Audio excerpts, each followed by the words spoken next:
ஓம் சாந்தி. 8/11/2025 காலை முரளியின் சாரம். பாபா சொல்றார், இனிமையான குழந்தைகளே, நீங்கள் ஆத்ம உணர்வுடையவர் ஆனால் அனைத்து நோய்களும் நீங்கிவிடும். மேலும் நீங்கள் இரட்டை கிரீடம் அணிந்த உலகத்திற்கே எஜமானர் ஆகிவிடுவீர்கள். கேள்வி: பாபாவின் முன் எப்படிப்பட்ட குழந்தைகள் அமர வேண்டும்? பதில்: ஞான டான்ஸ் ஆடக்கூடியவர்கள் தந்தையின் முன்னால் அமர வேண்டும். ஞான டான்ஸ் ஆடக்கூடிய குழந்தைகள் பாபாவின் முன்பு அமரும்போது பாபாவின் முரளியும் அவ்வாறு இருக்கும். ஒருவேளை பாபாவின் முன்னால் அமர்ந்து கொண்டு இங்கும் அங்கும் யாராவது பார்த்தால் இந்த குழந்தை எதையும் புரிந்து கொள்ளவில்லை என்று பாபா புரிந்து கொள்வார்.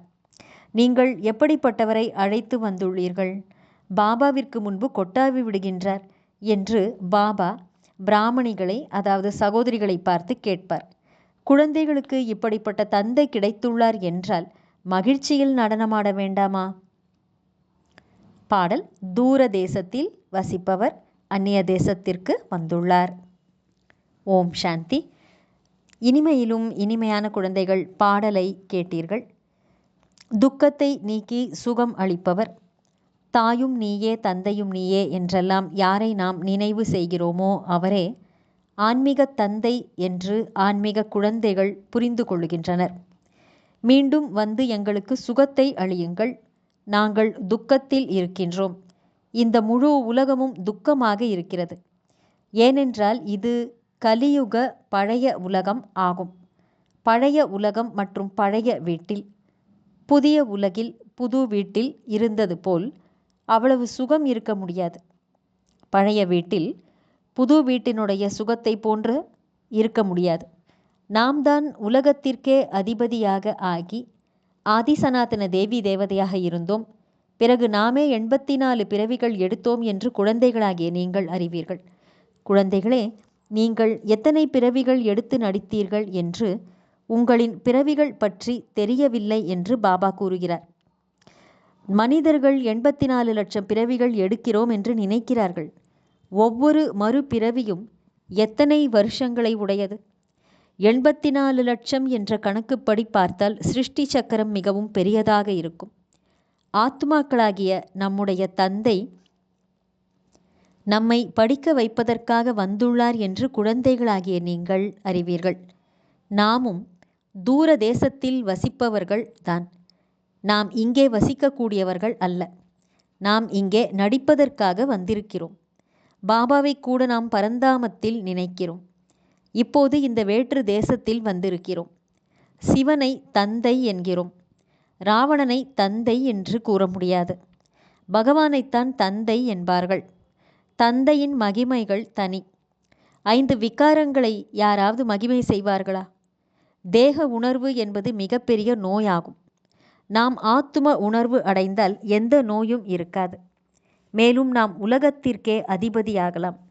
இந்த விஷயங்கள் உங்களுடைய புத்தியில் இருக்கிறது. சிவபாபா ஆத்மாக்களாகிய நம்மை படிக்க வைக்கின்றார் என்று குழந்தைகளாகிய நீங்கள் புரிந்து கொள்கிறீர்கள். எவ்வளவோ சத்சங்கங்கள் உள்ளன. வேறெங்கும் தந்தையே வந்து எங்களுக்கு ராஜயோகத்தை கற்பிக்கின்றார் என்று புரிய வைக்க முடியாது. ராஜ்யத்திற்காக படிக்க வைப்பார்கள். ராஜாவாக மாற்றக்கூடியவர் ராஜாவாக இருக்க வேண்டும் அல்லவா? டாக்டர் படிக்க வைத்து தனக்கு சமமாக டாக்டராக பிறரை மாற்றுகிறார். சரி, நம்மை டபுள் கிரீடம் உடையவராக மாற்றுவதற்கு டபுள் கிரீடம் உடையவராக மாற்றக்கூடியவர் எங்கிருந்து வருவார்? எனவே மனிதர்கள் கிருஷ்ணருக்கு இரட்டை கிரீடத்தை காண்பித்து விட்டனர். ஆனால் கிருஷ்ணர் எப்படி வந்து படிக்க வைப்பார்? நிச்சயமாக பாபா சங்கம யுகத்தில் வந்திருப்பார், வந்து ராஜ்யத்தை உருவாக்கியிருப்பார். பாபா எப்படி வருகிறார் என்று உங்களை தவிர வேறு யாருடைய புத்தியிலும் இல்லை. தூர தேசத்திலிருந்து பாபா வந்து நம்மை படிக்க வைக்கின்றார், ராஜயோகத்தை கற்றுத்தருகின்றார். எனக்கு ஒளி அல்லது ரத்தினங்கள் பதிந்த கிரீடம் எதுவும் இல்லை என்று பாபா கூறுகிறார். அவர் ஒருபோதும் ராஜ்யத்தை பெறுவதில்லை. டபுள் கிரீடம் உடையவராக மாறுவதில்லை. மற்றவர்களை மாற்றுகின்றார். ஒருவேளை நான் ராஜாவாக மாறினால் பிறகு ஏழையாகவும் மாற வேண்டியிருக்கும் என்று பாபா கூறுகிறார். பாரதவாசிகள்தான் பணக்காரர்களாக இருந்து இப்போது ஏழைகளாக இருக்கிறீர்கள். நீங்கள் கூட டபுள் கிரீடம் உடையவராக மாறுகிறீர்கள் என்றால் உங்களை மாற்றுபவரும் கூட இரட்டை கிரீடம் உடையவராக இருக்க வேண்டும். அவருடன் தொடர்பு ஏற்பட முடியும். யார் எப்படி இருக்கிறார்களோ அவர்தான் தனக்கு சமமாக மாற்றுவார்கள். சந்நியாசிகள் முயற்சி செய்து சந்நியாசியாக மாற்றுவார்கள். நீங்கள் இல்லறத்தில் இருப்பவர்கள், அவர்கள் சந்நியாசிகள். பிறகு நீங்கள் அவர்களை பின்பற்றுபவர்களாக இருக்க முடியாது. நல்லது. தாரணைக்கான முக்கியமான சாரம். 1.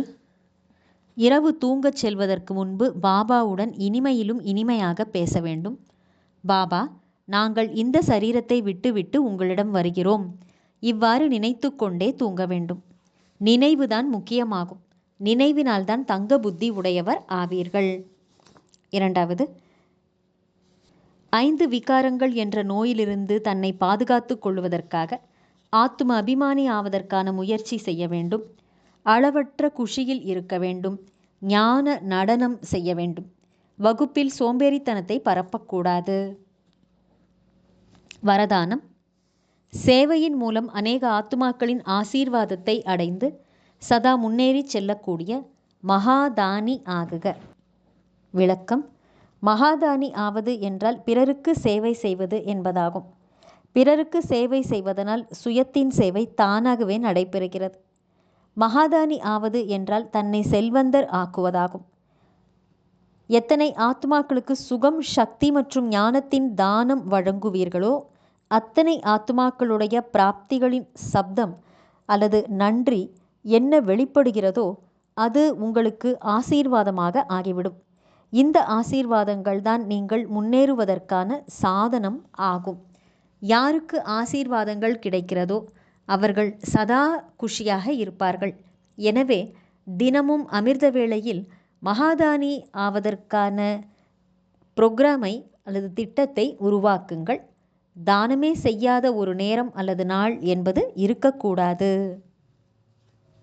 ஸ்லோகன். இப்பொழுது கிடைக்கும் உடனடி பலனானது ஆத்மாவிற்கு பறக்கும் கலைக்கான பலத்தை கொடுக்கிறது. நல்லது. இனிமையிலும் இனிமையான, காணாமல் போய் வெகு காலம் கழித்து மீண்டும் தேடி கண்டெடுக்கப்பட்டுள்ள செல்லமான குழந்தைகளுக்கு தாயும் தந்தையுமான பாப்தாதாவின் அன்பான நினைவுகள் மற்றும் காலை வணக்கம். ஆன்மீக குழந்தைகளுக்கு ஆன்மீக தந்தையின் நமஸ்காரம். ஆன்மீக தந்தைக்கு ஆன்மீக குழந்தைகளின் நமஸ்காரம். அவ்யக்த சமிக்கை. அசரீரி மற்றும் விதேகி ஸ்திதிக்கான பயிற்சியை அதிகப்படுத்துங்கள். தந்தைக்கு சமீபமாக மற்றும் சமமாக ஆவதற்காக தேகத்தில் இருக்கும்போதே விதேகி ஆவதற்கான பயிற்சி செய்யுங்கள். எவ்வாறு கர்மாதீத் ஆவதற்கான உதாரணமாக சாக்கார ரூபத்தில் பிரம்மா பாபாவை பார்த்திருக்கிறீர்கள், அதுபோல தந்தையை பின்பற்றுங்கள். எதுவரை இந்த தேகம் உள்ளதோ, கர்மேந்திரியங்களுடன் இந்த கர்ம கஷேத்திரத்தில் நடிப்பை நடித்து கொண்டிருக்கிறீர்களோ, அதுவரை கர்மம் செய்யும் போது கர்மேந்திரியங்களை ஆதாரமாக எடுத்துக்கொள்ளுங்கள். பிறகு விடுபட்டு விடுங்கள். இந்த பயிற்சியே உங்களை விதேகியாக ஆக்கிவிடும். நல்லது. ஓம் சாந்தி.